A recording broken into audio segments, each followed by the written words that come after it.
அங்க போனதுக்கு அப்புறம் 4-5 மந்திரிங்க வந்தாங்க என்ன பார்க்க. ஒரு 2 மாசத்துக்குள்ள வந்தாங்க. வந்து எல்லாரும் பார்த்துட்டு பேசிட்டு இருந்துட்டு, அம்மா நீங்க சென்னை ஜெயிலுக்கே நம்ம மாத்திக்கலாம், நீங்க ஏன் பெங்களூர்ல இருக்கணும் அப்படின்னு கேட்டாங்க. அதுல செங்கோட்டையன் ரொம்ப கேட்டாரு. அது அம்மா இங்க மாத்திக்குவோம், நம்ம செக்ரட்டரி ஹோம் செக்ரட்டரி லெட்டர் கொடுத்து பெங்களூர் ஹோம் செக்ரட்டரிக்கு கொடுத்தா போறோம், நம்மளுக்கு இங்க டிரான்ஸ்பர் கொடுத்துருவாங்க, அதனால நீங்க நம்ம ஊரு ஜெயிலுக்கு வந்துடலாம். நான் ஏதோ தெய்வாதீனமா எனக்கு கடவுளே சொன்னிச்சு போல இருக்கு, இல்லைன்னா நான் இன்னைக்கு பேசிக்கிட்டு இருப்பேனாங்கிறதே கஷ்டம். அதனால நான் யதார்த்தமா சொன்னேன், இல்ல செங்கோட்டையன் நான் இங்கே இருக்கேன் பெங்களூர்லயே. நான் சொன்ன காரணம் வேற என்னன்னா, நீங்க அரசாங்கத்தை நடத்தணும், திமுகவுக்கு சொல்றதுக்கு இப்ப ஒண்ணுமே இல்ல.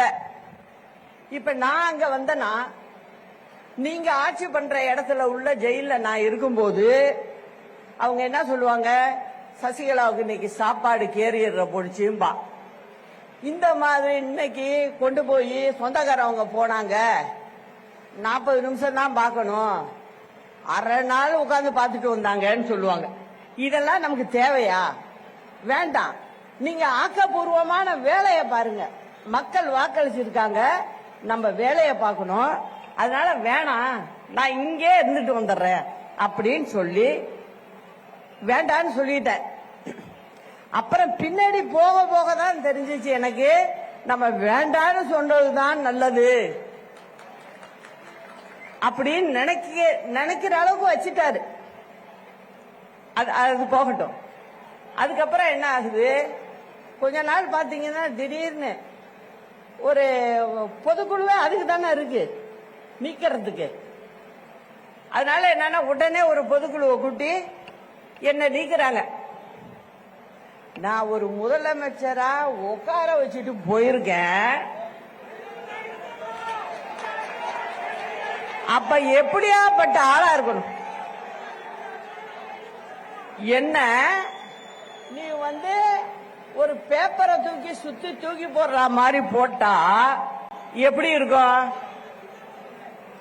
நான் எப்போதுமே கோபத்தை காட்டுறதே இல்லை, அது தலைவரோட பழக்கம். அது நான் தலைவர்கிட்ட ஒரு 3-4 வருஷம் பேசிட்டு இருந்திருக்கேன். அப்ப சொல்லுவாரு, அவரு சொல்றது ரொம்ப பதிஞ்சு போச்சு அப்ப எனக்கு. அதனால நம்ம எடுத்தோம் கவுத்தோன்னு இருக்க கூடாது, அதனால இதை விட்டு தான் பார்க்கணும் அப்படின்னு சொல்லிட்டு, சரி நம்ம பார்த்துக்குவோம் அப்படின்னு சொல்லிட்டு விட்டுட்டேன். ஆனா அதுக்கப்புறம் என்ன ஆச்சு, உள்ளர பாத்தீங்கன்னா நான் வெளியில சொல்லல இது வரைக்கும், என் வீட்டில் உள்ளவங்களுக்கு யாருக்கும் தெரியாது. இன்னைக்குதான் எனக்கு நடந்தத இந்த பக்கம் உள்ள உங்கள்கிட்ட எல்லார்ட்டையும் சொல்லணும், தமிழ்நாட்டு மக்களுக்கு இது தெரியணும் அப்படிங்கிற முடிவுல தான் இன்னைக்குதான் நான் வாயை திறந்து இதை சொல்றேன். இதுவரைக்கும் யாருக்குமே தெரியாது என்ன நடந்தது. அங்க உள்ளர பாத்தீங்கன்னா டெய்லியே எனக்கு பிரச்சனை. இவர் இங்க இருந்துகிட்டு அங்க உள்ளவங்களோட பேசிக்கிட்டு, ஆபீசருங்களை எல்லாம் கையில போட்டுக்கிட்டு, நான் உக்காந்தா தப்பு, அங்க நின்னா தப்பு, இப்படிதான் அந்த ஜெயிலையும் நான் இருந்துட்டு வந்திருக்கேன். அதுக்கப்புறம் என்ன ஆகுது, இடையில என்னுடைய கணவருக்கு உடம்பு சரியில்லை, பார்க்கணும்னு கேக்குறாரு. அதனால பரவல் கொடுங்க, விடுப்பு கொடுங்க அப்படின்னு சொல்றாங்க. அப்ப அந்த ஆபீசருக்கு நம்ம வக்கீல் போய் லெட்டர் கொடுக்கிறாரு. சாதாரணமா எல்லாருக்கும் கொடுக்கறது 15 நாள் கொடுப்பாங்களாம். அதே போல எனக்கும் 15 நாள் கொடுத்தாங்க. அந்த 15 நாள் கொடுத்துட்டு அந்த அம்மாவை ரெடி ஆகி வர சொல்லுங்க, நீங்க அழைச்சிட்டு போங்க அப்படின்னாங்க. நான் எஸ்பி ஆபீஸ்ல உட்கார்ந்து இருக்கேன். அப்ப எஸ்பி கேக்குறாரு, மெட்ராஸ்ல இருந்து பதில் வரல எங்களுக்கு. எனக்கு அந்தூர் ஜெயில் தான் பரவல் கொடுக்கணும், அவங்க 15 நாள் கொடுத்துட்டாங்க. ஆனா இங்க இருந்து பதில் வர மாட்டேங்குது. நம்ம உட்கார வச்சுட்டு போன அரசாங்கத்துல இருந்து பதில் வரல. என்ன வருது? கமிஷனர் பேசுறாரு. நான் நேரா உட்கார்ந்துருக்கேன், அந்த எஸ்பி ஆபீஸ்லயே உட்கார்ந்துருக்கேன். அவர் போன்ல ஸ்பீக்கர் போனை ஆன் பண்றாரு, எனக்கு காதுல உழுவணும்னு. ஏன்னா அந்த மனுஷனுக்கு தர்ம சங்கடம் ஆகுது. அவரே என்ன, நீங்களும் கேளுங்க என்ன சொல்றாங்கன்னு. அங்க கமிஷனர் மெட்ராஸ்ல இருந்து என்ன சொல்றாரு, சார் 15 நாளுக்கு எல்லாம் கொடுக்க முடியாது, நாங்க இங்க போலீஸ் இது பர்மிஷன் கொடுக்கணும். 15 நாள் கொடுக்க முடியாது, 5 நாள் தான் கொடுக்க முடியும். 5 நாள் தான் கொடுக்க முடியும், அதுக்கு மேல கொடுக்க முடியாதுங்கிறாரு. அந்த இவரு கேக்குறாரு ஜெயில் சூப்பரண்ட், சார் ஜெயில கொடுக்கறது நாங்க கொடுக்கறோம் 15 நாள், நீங்க எப்படி அதை வேண்டான்னு சொல்ல முடியும்? நீங்க போலீஸ் பர்மிஷன் மட்டும் கொடுங்க. இல்ல சார், சிஎம்ஏ சொல்றாரு 5 நாளைக்கு மேல கொடுக்க வேண்டான்னு. அதனால நான் என்ன சார் பண்ண முடியும்? நீங்க என்ன பத்தி ஆபீசர்களுக்கெல்லாம் தெரியும், நியாயமா இருப்பேன்னு. நீங்க சின்னம்மாட்டே ஒரு வார்த்தை சொல்லுங்க சார், அவங்க ஒத்துக்குவாங்க சார்ங்கிறார். நான் எதுக்கு உட்கார்ந்துருக்கேன்? சரி பரவாயில்லங்க, அதிகாரி என்ன பண்ண முடியும்? மேல உள்ளவங்க சொல்றப்ப அதிகாரி ஒன்னும் பண்ண முடியாது. பரவாயில்ல 5 நாள் பரவாயில்ல, நான் பார்த்துட்டு வந்துடுறேன். அப்புறம் 5 நாள் கொடுக்கறாங்க. அடுத்தது நம்ம எங்க தங்குறோம்னு கொடுக்கணும். நான் யதார்த்தமா போயஸ்கான வீட்டுல இருந்தா ஜெயிலுக்கு போனேன், அதனால நான் அந்த அட்ரஸே கொடுக்கறேன். உடனே அங்கிருந்து வருது திருப்பி 14 கண்டிஷன்.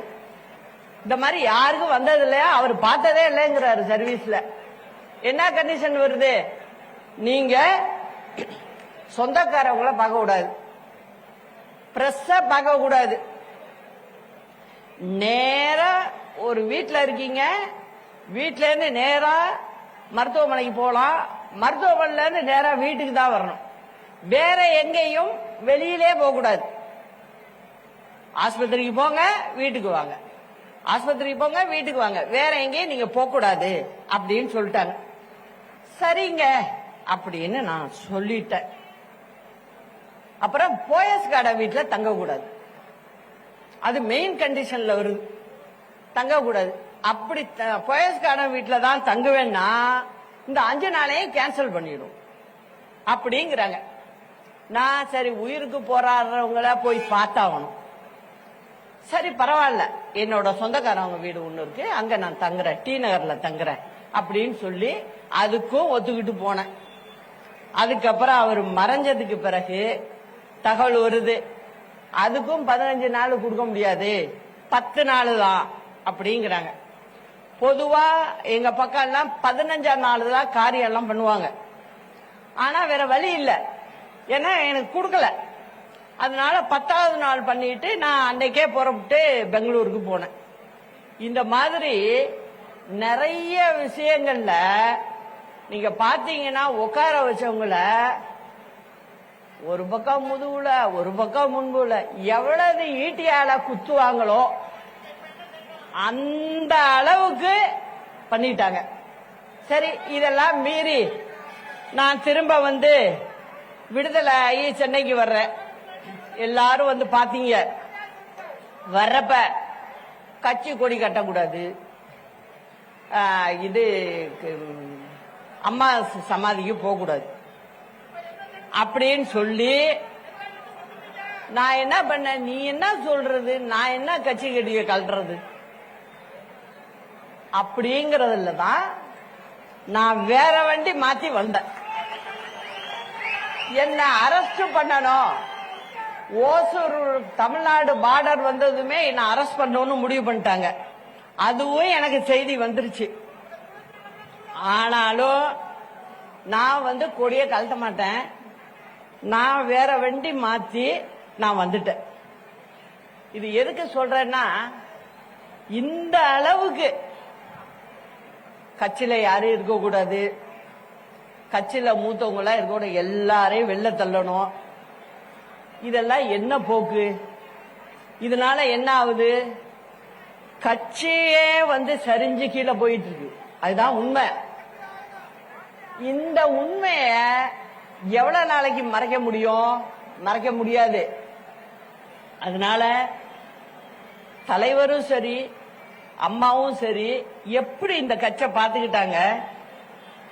தலைவர் சொல்லுவாரு கொள்கையா கட்சியாங்கிறப்ப ஒரு கட்டத்துல அண்ணா சொன்னாராம். அத சொல்லி ஒரு கடிதமே போட்டிருக்காரு. என்ன சொல்றாரு? கொள்கை தான் முதல்ல, கட்சி ரெண்டாவது தான் அப்படின்ட்டாரு. அதனால இவர் செய்யறது எந்த விதத்திலையும் நியாயம் கிடையாது. முதல்ல ஊர் ஜனங்க எப்படி மதிப்பாங்க? முதல்ல இவரை எப்படி மதிப்பாங்க? எப்படி நல்ல மனுஷன் சொல்லுவாங்க?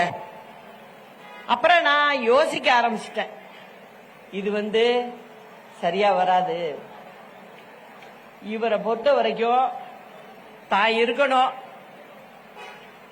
கட்சி என்ன ஆனாலும் பரவாயில்ல, கட்சி தொண்டரை பத்தி சூழியும் நினைக்கல.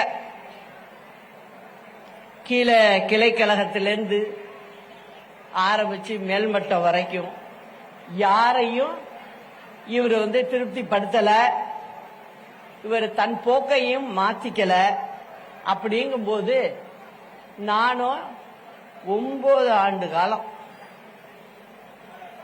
9 ஆண்டு காலம் இது எல்லாத்தையும் மனசுக்குள்ள வச்சுக்கிட்டு, இல்ல ஒரு கட்சி இது, நம்ம தனிப்பட்ட முறையில ஒருத்தங்க மேல கோபங்கிறதுனால நம்ம அப்படிலாம் நடந்துக்க கூடாது, எப்படியாவது கட்சி ஒண்ணு இணைக்கணும் அப்படிங்கிற நிலையில தான் நான் என்னோட அந்த 9 ஆண்டு காலமும் போயிருக்கு. நான் நினைச்சிருந்தா அப்பயே எதுவும் பண்ணிருக்க முடியும். நான் அந்த மாதிரி செய்யல. காரணம் என்னன்னா, தலைவரையும் அம்மாவும் நினைச்சு இது மாதிரி செய்யக்கூடாது.